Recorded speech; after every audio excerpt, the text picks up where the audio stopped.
Beautiful people, welcome to Not Drinking Alone. This is Runako coming to you live from Nakano Studios. I have some plugs to hit you guys with before we get into it. First of all, Runako's Big Comedy Line, my monthly comedy storytelling show. Comedians doing stories on a shared topic, brand new themes every month. That show for April will be on the 14th. So that's gonna be the Sunday after the Sunday this probably is gonna come out and enjoy it. It's at Tokyo Comedy Bar. And then after that, on the 27th, I'm doing the second installation of this roving showcase that I'm doing called Comedy on the Outskirts. The concept is that I find these unique venues all over Tokyo, all over Japan, and we set it up. We do a comedy show. People in the area, people nearby come in. You come to a venue you probably wouldn't have visited otherwise, enjoy a show, we have an after party, and then we bounce. So that's the 14th, Comedy Line, the 27th, Comedy on the Outskirts. Come out, enjoy live comedy in Japan. I look forward to seeing you guys there. And this episode is going to be a fun one. As you know, on this show, we talk about loneliness, the concept of loneliness, all while trying to make it as funny as possible and how people deal with that shit. As I've said before, sometimes we have guests, sometimes it's just me. And this is going to be the first episode. This is episode 11. And this is going to be the first one with just me. I'm calling it the sober sessions, even though I am in fact not gonna be sober. This is Not Drinking Alone as far as I'm concerned. Once I'm recording, once I'm putting this out, you guys are drinking with me. You can drink as well, so you too will not be drinking alone. This episode I'm drinking single barrel, Angostura single barrel, one of my favorite alcohols from Trinidad. It's very hard to get. I'm glad I'm doing this episode by myself so I don't have to share it with anyone. But yeah, Let's get into. I have a bunch of stuff I want to talk about because this is my first time since starting this show back up that I have time to just sit by myself and think and reflect a little bit on the show and what I want it to be. So as I've done the past 4 interviews since we've started back up at Nakano Studios, they've been fantastic, great guests, all of them. Alex, Piggles, Evans, Taka. Grateful to all of them for coming through. If you haven't seen any of those episodes, please go back and watch them. They're all on the YouTube. But I have kind of been thinking, sometimes I ask people about loneliness and their mind and my mind isn't exactly on the same page. And then also sometimes it's hard to control just how serious the conversation gets. So I think going forward, I'm going to do it more of me preparing the questions that I want to ask. So instead of asking people how lonely they think they are on a scale of 1 to 10, I want to be the one to figure that out. And I think I'm going to have a lot more fun. It's going to be a lot more entertaining to find out what do people do when they are by themselves. Because I don't know about you, but I work very hard to have a certain image out in public, but I am a fucking gross human being when I'm by myself. And I love it. It's my favorite version of me. So I kind of want to know where people stand with that kind of thing, so I want to figure that out. But for this episode, it's just going to be me, you guys drinking and talking. Once again, I have so much shit that happens when I'm by myself all the time. So, most of the times, I'm going to be honest, it's just me trying to distract myself. And the distractions are always TV or YouTube, which is the fucking best right now. Has anyone seen this show called Pop the Balloon or Find Love? I'm sure you've seen the clip online. It's basically you bring someone up and they have a lineup of guys or girls trying to decide whether or not they're interested in the person. And if you don't like them, you just start popping balloons. And it is the most heartless shit ever. And to be fair, I don't particularly have a lot of sympathy for people who do recorded reality shows because I feel like you've got to have some kind of agenda, and if you don't have an agenda and you're going on there just for love, you're about to be disappointed. I think that's just my take on it. But so yeah, a lot of times the people will walk up and it's just pop pop pop pop pop. But what I do like about it though, it's very interesting to see how not straightforward a lot of women are when it comes to having to directly criticize a man about just his appearance. I guess they don't want to seem shallow, a lot of them, so they kind of beat around the bush about why. So it's a lot of he has a nice aura, but he has a listen. This is what I learned. If a woman tells you you have a nice aura but you're ugly, you Maybe you're not ugly to everybody, but you're definitely fucking ugly to her. That's just that's what I've learned off the bat. Right now, anybody tell me I have a nice aura or my energy is nice, unless you immediately say, look at these tits after that. You have nice energy, but you can't see these tits, tells me immediately I a gringo bat, a zephyrat, a gargoyle to you. And that's alright. I'm not a gargoyle to everybody, but it's good to know. It's interesting to just watch and read between the lines and watch people's actions. I've only watched 2 episodes of the show, and it's probably all I need to really understand what's happening there. I'm probably not gonna go back. But an interesting thing I saw too, there was this one chick who didn't pop a balloon for the first, so it's a lineup of women, and then the guys come in and the women pop their balloons first, and then the remaining ones who don't pop get a chance to like answer questions from the guy, and based on the answers, the guy then gets to pop balloons until there's one person left, right? What I realized was the chick who wouldn't pop a balloon for the first few guys and got to the question round, but she got to the question round and then got her balloon popped by the guys first, twice in a row. From that moment on, from the moment the guys opened their mouth, just pop, pop, pop, she was like, it's the pettiest shit ever.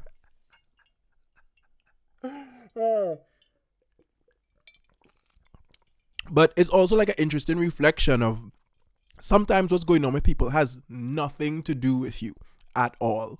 Like, I think she was just like, I'm not taking no chances.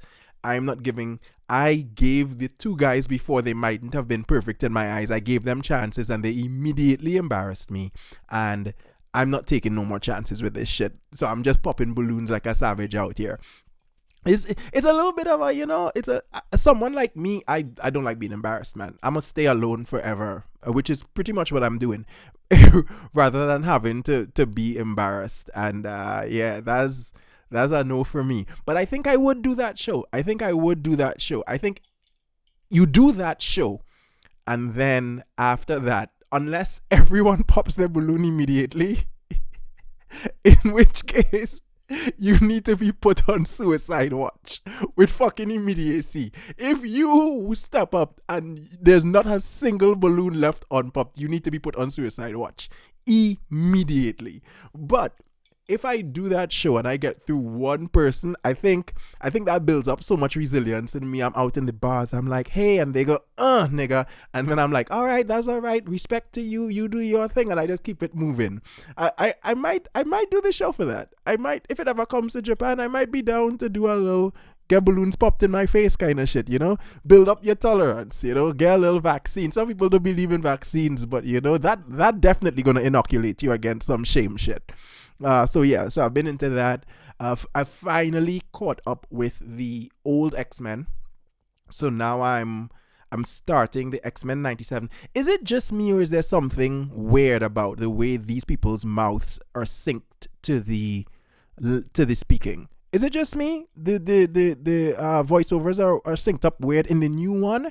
I think it might be because they're doing like bigger mouths, more expressive mouths. So the timing just seems a little bit, maybe it's an uncanny valley thing. If you don't know what uncanny valley is, it's that point where the closer you get to making something that's not human look human, it makes humans feel more uncomfortable. Does it apply? I don't know if it applies in an audio setting, but I do get the feeling that it's something about, like, before the mouths were just small holes that open them. They were just small holes that opened and, oh god, I'm gonna go to jail. The mouths on the animated characters on X-Men were small holes that just opened and closed. And now I think they've put more effort into making them look like mouths. And because of that, it's getting easier to notice that the words are not syncing up as well. And that feels really awkward. And I know there was this whole uproar about them taking away Rogue's ass and oh, they're changing it and da, which is, by the way, super gross. Go watch some porn. But what's concerning me more about Rogue is the voice is shit. No offense to anyone. well, actually, the offense. Please find a new gig. Please find a new rogue. Let that person go do something different. That voice is shit. I heard that the Wolverine was going to be bad. Sometimes he falls out of it, even though it's the same guy, but clearly his voice has changed. But Wolverine, for the most part, is still very, very solid. It's still giving me Wolverine, and he growls a little bit less, which is good because that growling shit was annoying as fuck. But Rogue, they're missing the mark. They're missing the mark in a major, major, major way right now. So yeah, that's been my two new distractions, you know. So that's all TV is for me at this point. If I can keep it real, it's just a distraction when you're spending time by yourself. Because I have been inside quite a bit. I will tell you a little bit more about that when we come back from this ad from our sponsor. So this episode of Not Drinking Alone is brought to you by Yellow Chew. There are so many products on the market to make your soldier stand up at attention, men. You know, you're going to need that help sometimes, but we also know those situations where the soldier comes out to duty when no one calls him. And generally, that is an incident. That is problems waiting to happen. So the makers of Yellow Chew, they were like, you know what, let's put this product out on the market. Let's get this to men who might be at work, who might have been on a bus and breathed in some cold air, and all of a sudden they're hard like a tent pole. Yellow Chew is for you. It's a brand new product on the market. Go to yellowchew.com to order it. Use the code NDA at checkout for a 20% discount on all Yellow Chew products. Yellow Chew, life is hard enough. Let Yellow Chew make it soft for you. And let's get back to the show. Yeah, I have been spending a ridiculous amount of time by myself. And I think it's mostly because the weather is just shit. Like usually in April, if I'm working from home a lot, I'm gonna go out to the park and I'm gonna work out in the park. I'm gonna work in a coffee shop.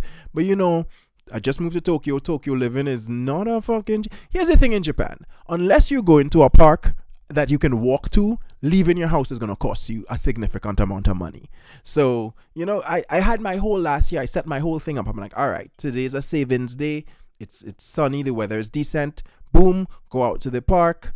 I can walk with my own coffee. I can sit and I can work outside. Because when you're working from home, sometimes you just need a change of environment. I am not good with being in the same space for too long. And yeah, this weather is just shit. I haven't even been motivated to go out. It's cherry blossom season, sakura. You're not even seeing that many pictures online because the beauty of the sakura a lot of times is a contrast of the pink against the sky, but the sky is just gray every day. The weather is shit. It's just earthquakes up and down. I heard New York had one, Taiwan had one, Japan had one the other day. I don't know, man. I hope if Armageddon is coming, I hope that I get invited to a few orgies, because it seems like that's where we're leading. It seems like we're leading to the end of the world, but I don't feel like anyone is really reaching out and saying, hey, Runako, do you have coconut oil? Like, do you want to show up? Do you have like a saddle that we can put on and let some people ride you? You have like a bit. I don't know. Ladies, what are you guys doing? Like, who are the men that you guys are inviting to your end of the world orgies? And if not me, why? And if me, but not now, when? Let me know. I gotta prepare. I need to prepare. I have been inside just eating crap constantly. I gotta do a few push-ups before I show up to the orgy. I gotta shave. Right now I have a tattoo on my back. You can't even see it. You can't see the trees for the forest. Because, see what I did there? Because there's so much hair on my back tattoo right now that no one knows there's a tattoo there. I can go to any onsen I want to in Japan right now and not get kicked out. But yeah, this weather has not really been driving me to go out, which leads me to not interact, which leads me to be inside a lot, which is fine. As I said, I know my emotions, but that's how you end up doing shit like watching a show about savage people popping balloons in sad people who are looking for love's face. That's how that kind of thing ends up flowing. I don't know. Maybe there's like another pandemic coming vibes. If that's the case, then all right. Then I'm already locked in. If there's another pandemic coming, I am locked in mood-wise. Mental mood-wise, I am right there with them. But yeah, so I'm in a lot. This episode being a sober session is not because I'm locked in. It's just because after finishing 10 episodes, I was like, okay, I've been saying for a while now, I'm gonna do one where it's just me talking. So I want to try it out, see how it goes. Let me know how you guys like it, and also let me know if you have any questions that you would like to ask the guest for this "How lonely are you" quiz, or what kind of lonely person. So we don't want to just find out if they're very lonely people or not. We want to find out if they're good at being alone. There's some people better at it than others. Some people make being alone very, very fly. They make it seem so fly you want to be around them, and then you get around them and they're like, I don't want you around me, I want to be alone. That's that's what we need to find out. Is it just all sadness? Is it just you having a great time? Is it sadness, but still it's fly? Because I believe that's a pocket that I kind of live in. I exist in that space. So it's going to be an interesting, going forward, the next few interviews is going to be interesting. We're going to be trying that format where I am coming in with the questions to try to find out. And it's mostly comedians I get on the show. So of course it's going to be funny every time. But yeah, inside a lot.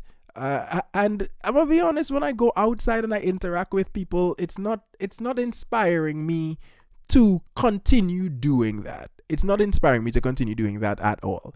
I I was in Shibuya waiting for a friend the other day, and I'm sitting by like a light cross. You know those little barriers they put up to stop you from driving, I guess, just driving up a closed street and mowing down everybody on the street. So I'm sitting on that, and there's a group of tourists, or a group of white tourists. This matters in this story. There's a group of white tourists just like 3 barriers down from me, just talking. And I keep hearing that guy say something, something, something, something, something, something. Now, I ain't usually the person that's trying to police people. I'm going to move away from you. I'm going to do whatever I need to do because I can't fight that well. That's mostly the reason I don't try to police nobody. And also, like, how much people you're gonna fight? You know when I gave up on that fight, when I saw Kendrick Lamar and Fuji Rock, and I was the only black person there, and everyone around me was saying, like, you can't fight a whole music festival. You cannot fight a whole. Who am I, Neo in the Matrix? I would like to sometimes, but you let it be where it be. You ain't gonna be my friend. But at the same time, what am I doing the festival? I'm gonna stop enjoying Kung Fu Kenny to fight people. Say, sometimes you gotta take the L. Sometimes you gotta take the L. You know what I mean? I'm sorry, that didn't feel nice. To any black person watching this, that didn't feel nice to you. I apologize. But yeah. So, but I realized the frequency with which this guy is saying this, and how near I am. He's got to be saying it for me to hear. And it's one thing if I kind of run up on you and start fighting you. It's a whole different thing if you are going out of your way to try to bait me into a fight. Now, I'm a pussy, so I still ain't going to fight you. But I'm big, so I'm going to make it seem like I'm going to fight you before I back down out of the fight.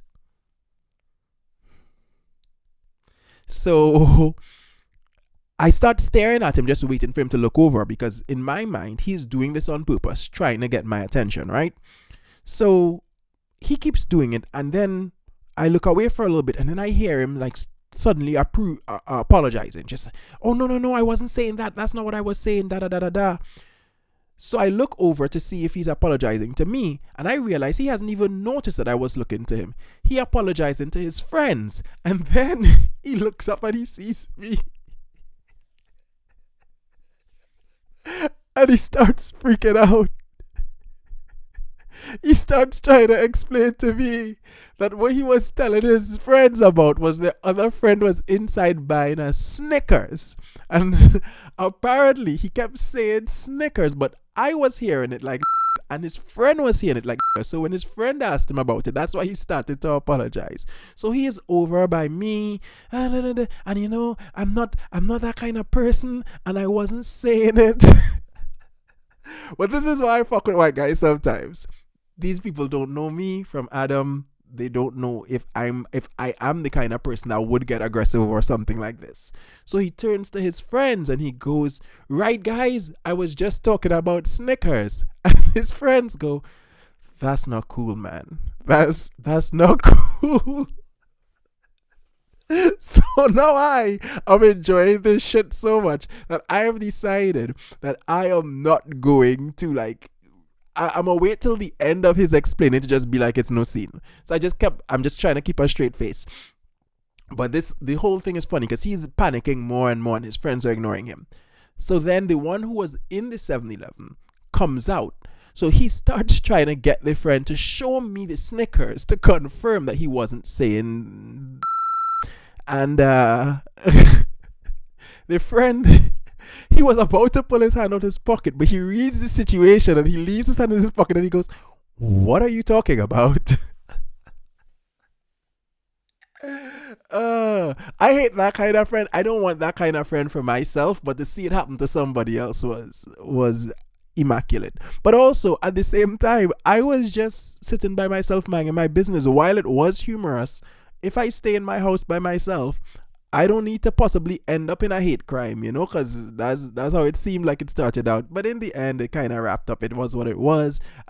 He apologized, and I was like, all right, it's fine. Like, I know, I heard when you apologized to your friend before you even started talking to me. But there is this one thing that he did do. And like, this is a sober session, so it's not going to be as long as a podcast. I'm gonna wrap this up soon, but here's what I do want to say. Stop, white men. If you don't refer to your friends or people that you meet for the first time as bro, just off the bat, and dap them up, if that's not how you greet people, stop doing that to black people. You don't know me. You don't know if I'm Carlton Banks. You don't know how stop. First of all, to be fair, you're not my bro. That's the thing. If you from California or something and that's how you talk, that's fine. But I live in Tokyo, so I'm around enough people from enough countries to know that's not how everyone speaks. So stop assuming that I speak that way. Much more than you accidentally calling me out in public. That's the thing that I had the issue with. The whole man, I didn't even mean it like that, bro. What the fuck? This is not your MTV Raps. This is not, we're not hanging out on this set or some kind of 50 Cent Get Rich or Die trying and you playing his lawyer or something. We're just two people. However you speak to other people, speak to me that way. Right? That's all I ask. And maybe pronounce the k. Maybe it'd be better about pronouncing the k in Snickers and stay safe. That's all I have on that. Let's do one more ad, and then we're gonna wrap this up. Our second sponsor for today's show is a gambling app called Put 50 on Snow that allows you to gamble on tomorrow's weather. Yes, it's fine if you have a weather app, because you know what? The weather don't give a fuck no more. So if today it's 26 degrees, you can guess whether tomorrow is gonna be 7 degrees and snowing. You can guess if today is a rainy 15. Is it going to be a Sahara dry 32 tomorrow? The higher the gap in temperature and the bigger the weather change, the more you can stand to win at Put 50 on Snow. Put 50 on Snow, download it, and then if you use code NDA, it gives you $50 in free credit for your first bet. Listen, this shit ain't gonna get any better. So at least let's make it fun. Download Put 50 on Snow today. Climate change making you sad. Let it make you some money as well. Alright guys, that's going to be it for us here. The first sober session of Not Drinking Alone, just me and you guys. I hope you had time to grab a drink and finish it. I did not have a chance to get into mine at all. Here's what I just realized. Without a guest, there's no time for me to pause and really drink on camera. So I'm going to have to figure that out for the next one, because this actually turned into a real sober session, which is less fun than you might think it is. But yeah, once again, I have shows coming up in April. I have a lot of fun stuff in May, in June, in August. This summer, I'm going on tour. As we mentioned, after the Evans show, Evans and I are going to be going on tour doing a show called Black and Black Laughs. But for this month, we're going to be doing Runako's Big Comedy Lime at Tokyo Comedy Bar on Sunday, April 14th. Please come out to that one. We're talking sports, just ridiculous stories about sports. I am the worst sports player I'm funny as hell, but I'm horrible at sports. You gotta know what you're good at. That show's gonna be a good time. Come through. And then on the 27th, Comedy on the Outskirts goes to Higashi Koenji. We've got a really interesting, fun venue out there for you guys. Follow Green Jacket Comedy on Facebook, follow on Instagram to get more details about the location of that one. Tickets for the Lime are on Tokyo Comedy Bar's website, and you pay at the door for Comedy on the Outskirts. It's been fun hanging in this sober session. Remember, if you're drinking by yourself, that's a problem. You might be an alcoholic, but it's fine if you're watching the show, because if you're with us, then you're not drinking alone. Be safe, guys.